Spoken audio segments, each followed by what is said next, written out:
Battery চুরির অভিযোগে ধৃত আইএসএফ নেতা। উত্তর চব্বিশ পরগনার দেগঙ্গায় ধৃত আইএসএফ নেতা। ধৃত আইএসএফ নেতা আলাউদ্দিনের বিরুদ্ধে টোটোর ব্যাটারি চুরির অভিযোগ, যদিও ফাঁসানো হচ্ছে বলে দাবি ধৃত আইএসএফ নেতা।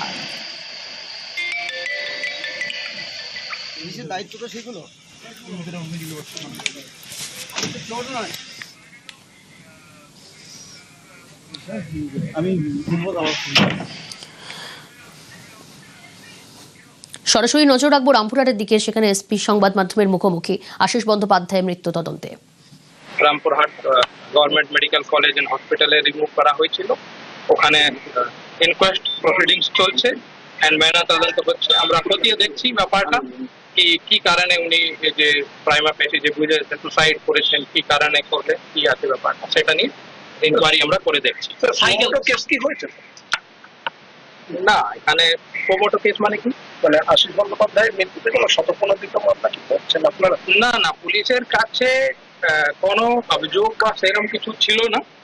যেহেতু একটা ডেড বডি এরকম পাওয়া গেছে, স্বাভাবিক আইনি যে প্রক্রিয়া আছে সেভাবে এরম ঘটনাগুলিতে যেহেতু আনন্যাচুরাল ডেথ একটা থাকে, এটা ন্যাচুরাল ডেথ নয়, তাহলে ইনকোয়েস্ট এন্ড পোস্টমর্টম করতে গেলে একটা ইউডি কেস যাকে বলা হয়, আনন্যাচুরাল ডেথ কেস, সেটা করতে হয়, সেটা আমরা করছি।